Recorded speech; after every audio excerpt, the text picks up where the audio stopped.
मज़ा तो आया, मगर जिस तरह बोल रहा था वहाँ पर इस तरह हुआ नहीं है, मगर हम लोग वेट करते रहे काफ़ी देर। मायूस हो गए बहुत, थक भी गए इतना। हम मिनिस्टर साहब का इंतजार करते लगे, लेकिन वो नहीं आए। सुबह से ही हम लोग निकले हुए थे तो कुछ खाया भी नहीं, और जब आए तो वो आए भी नहीं, जिनके ने बैंड किया था वो आए नहीं। विफाकी वजीर तालीम शफकत महमूद ने कराची के बच्चों को रुला दिया।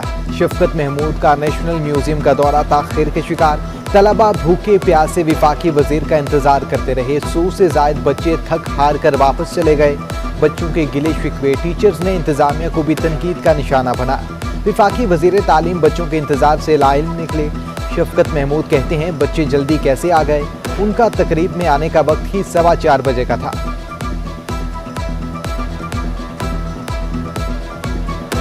मुझे इसका कोई इल्म नहीं था, वैसे वो आए होंगे, लेकिन क्योंकि मैं तो सुबह से बैरू सुबाई मीटिंग कर रहा था, मेरा तो यहाँ आने का प्रोग्राम ही 4:15 था। नाजिम जोखियो कत्ल केस में अहम पेशरफ्त। मकतूल के भाई ने एमएनए जाम अब्दुल करीम को बेगुनाह करार दे दिया। अफजल जोखियो ने मजिस्ट्रेट के सामने 164 का बयान रिकॉर्ड करा दिया।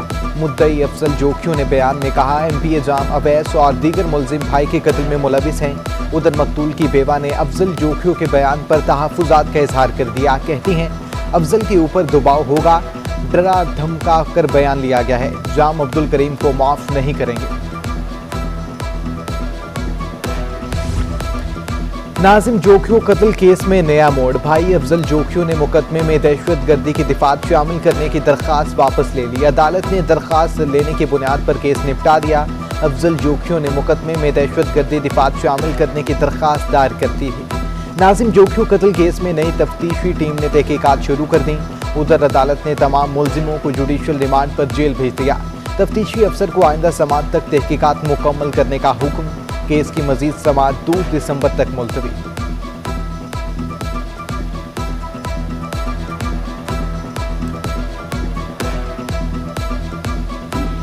आपने 4 पीएस के ऑफिसर इधर से विड्रॉ करने की बात की है, वो प्रपोजल है ना आपका, वो काबीना रिजेक्ट करती है। जो 4 अफसर आप भेज रहे हैं वो काबीना एक्सेप्ट करती है। मैं फेडरल गवर्नमेंट को और एस्टेब्लिशमेंट डिवीजन को वार्न करता हूं, झगड़ा हुकूमत सिंध के साथ है, इस सियासत में इन्वॉल्व ना हो, उन अफसरान को आप तंग ना करें। पुलिस अफसरान विफाक के नहीं सिंध के हैं, सूबे से बाहर नहीं जाएंगे। वज़ीर आला मुराद अली शाह डट गए, बोले कुछ ना समझ और का मकल लोग समझते हैं, बार बार झूठ बोलकर हावी हो जाएंगे। एस्टेब्लिशमेंट डिवीजन सूबे की गवर्नेंस में मुदाखलत ना करे। विफाक सिंध हुकूमत को काम से रोकना चाहता है। सिंध को मजीद 47 अफसरान दिए जाए।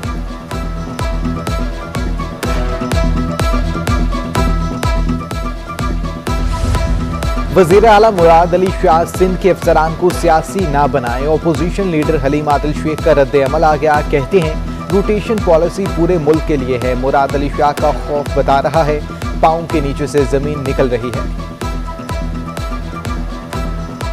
हमने पिछले साल 2000 रुपये फी मन कीमत रखी थी गंदम की, और पिछले साल से इस साल तक जो इंक्रीज हुई है इनपुट्स की, जिसमें सीड, फर्टिलाइज़र, डीजल, बाकी जो लेबर चार्जेस वगैरह उनको कंसिडर करते हुए इसमें सबसे ज़्यादा फ़ायदा उस गरीब को होगा, इसलिए कि हमारे यहाँ 50% जो पैदावार है उसका हिस्सेदार हारी होता है। सिंध के किसानों के लिए बड़ी खुशखबरी, गंदम की इमदादी कीमत 2200 रुपये मन करार। वज़ीर आला सिंध मुराद अली शाह कहते हैं ईंधन, फर्टिलाइजर और ज़राई अद्वियात महंगी होने पर गंदम की कीमत बढ़ाए।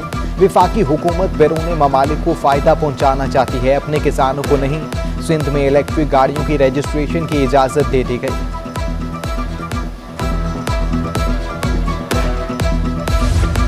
गैस का बहरान, सनतकार भी परेशान। शहर कायद के बड़े सनती जोन कोरंगी में गैस प्रेशर में कमी के बायस इंडस्ट्री का पहिया रुकने लगा। सनतकारों का माल की तैयारी में शदीद मुश्किलात, ऑर्डर भी ताखिर के शिकार। बर वक्त प्लानिंग न होने का खुमियाजा हम भुगत रहे हैं, सनतकारों की दुहाई।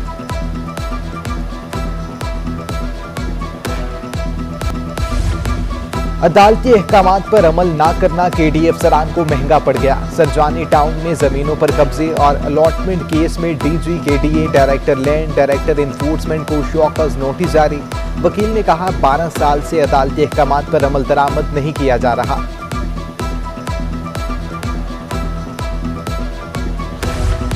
विफाकी हुकूमत का रवां साल मुकम्मल तालीमी सिलेबस बहाल करने का ऐलान। विफाकी वजीर तालीम शफकत महमूद कहते हैं मैट्रिक और इंटरमीडिएट के इम्तिहान मई-जून में होंगे। नेशनल एजुकेशन पॉलिसी पर सिंध हुकूमत से बातचीत जारी है। लांडी मेडिकल कॉम्प्लेक्स में बल्दिया उज़्मा की लेबॉरेटरी बंद। KMC की जानिब से फंड्स की अदम फराहमी के बायस लैब बंद हुई। लांडी मेडिकल कॉम्प्लेक्स भी सिंध हुकूमत की तहवील में जाने का इम्कान। डॉलर की फिर ऊंची उड़ान। इंटरबैंक में 91 पैसे महंगा 174 रुपए 67 पैसे का हो गया। ओपन मार्केट में भी डॉलर 20 पैसे महंगा होकर 176 रुपए का हो चुका। उधर एक स्टॉक मार्केट में मंदी का रुझान। 100 इंडेक्स में 83 पॉइंट्स की कमी रिकॉर्ड। दूसरी जानिब सोने की कीमत में एक बार फिर इजाफा। 1 तोला सोना 2000 रुपए महंगा। 1 तोला सोना 1,24,000 रुपए का हो गया।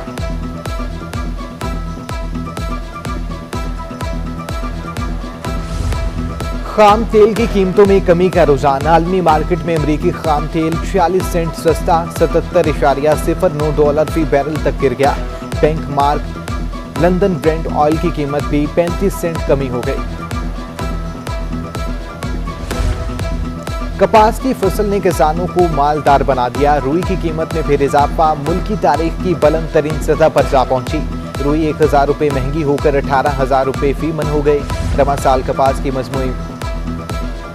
मारूफ कॉमेडियन उमर शरीफ की बेवा जरीन उमर ने शोहर की मौत का जिम्मेदार उनकी पहली अहलिया और बेटे को करार दे दिया। कहती हैं जवाद उमर शरीफ को जुलाई में मेरे घर से ले गए। उमर उस वक्त ठीक थे, मेरी उनसे बात भी हुई। उमर शरीफ की सेहत जवाद उमर की लापरवाही की वजह से बिगड़ी।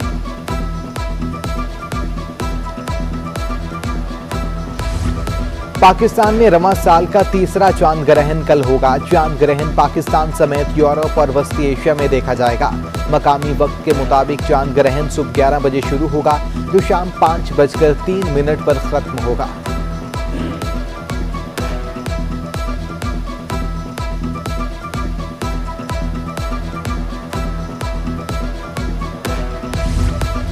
शाहीन बंगाली टाइगर से 2-2 हाथ करने को तैयार। पाकिस्तान और बांग्लादेश पहले T20 मैच में कल मद्दे मुकाबिल होंगे। कौमी स्क्वाड का ऐलान कर दिया गया। बाबर आजम कप्तान और शादाब खान नायब कप्तान होंगे। फखर जमान, हारिस रऊफ, हसन अली, रिजवान, शुएब मलिक स्क्वाड का हिस्सा। शाहीन, शाह अफरीदी, खुशाद दिल और जरा नम हो तो ये मिट्टी बड़ी जरखेज है साकी। 70 साला नसीमुद्दीन ने वर्ल्ड रिकॉर्ड बना डाला। एक ही हाथ से मुट्ठी में सेब तोड़ने के मुकाबले में इंग्लैंड को शिकस्त दे दी। 13 के मुकाबले में 18 सेब तोड़ डाले। नसीमुद्दीन पाकिस्तान की तारीख के मोहम्मद तरीन वर्ल्ड रिकॉर्ड होल्डर बन गए।